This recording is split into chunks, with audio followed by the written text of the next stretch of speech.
Hey, salut à toi, auditrice et auditeur des clips du mercredi. Je réalise aujourd'hui qu'on est le 1er avril. Et chez moi, dans mon coin de pays, ce jour-là, on fait plein de gags. Des canulars, des blagues, des plaisanteries. On allait même dans le passé jusqu'à attacher des poissons en papier dans le dos des autres. Imagine. Je ne sais pas comment on va vivre cela aujourd'hui, avec le confinement et les mesures de distance sociale.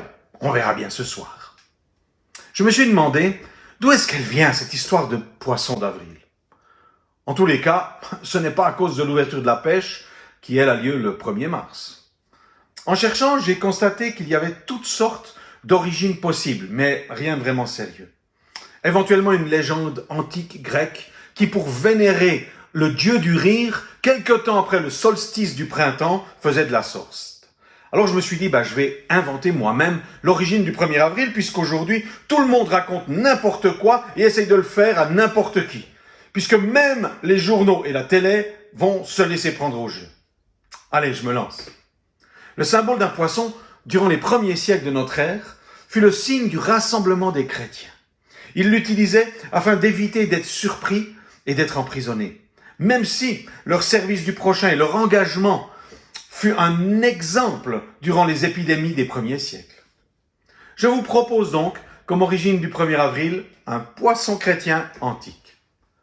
Parce que franchement, croire que le Dieu qui a créé l'univers, le ciel, la terre, les étoiles, les humains, les animaux, les végétaux, etc., que ce Dieu ait pris la forme d'un simple homme, qu'il ait accepté d'être rejeté par les humains jusqu'à la mort, et ensuite qu'il revienne à la vie, tout cela, parce qu'il nous aime vraiment, n'est-ce pas digne d'un canular du 1er avril?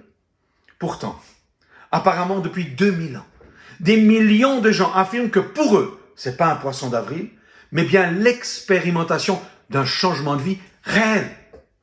Au fait, j'allais oublier, moi aussi, j'ai expérimenté que ce Jésus, Dieu fait homme, mort et ressuscité n'est pas une blague, une plaisanterie ou un rêve pour enfants, et encore moins l'opium du peuple, comme le disent certains. Mais une vérité remplie d'amour et bien réelle, et cela chaque jour de ma vie, pas seulement le 1er avril. Je ne sais pas ce que tu en penses, toi, auditrice, auditeur. Je t'offre la possibilité de croire que la foi en Jésus, imagée par ce poisson, n'est pas l'ancêtre du 1er avril, mais bel et bien le fruit de l'amour inconditionnel de Dieu. Et la promesse d'une vie abondante possible pour chacun de nous, même dans ce drame du Covid-19. Alors, bonne journée, bon 1er avril et à dimanche. Restez chez vous, gardez vos distances sociales.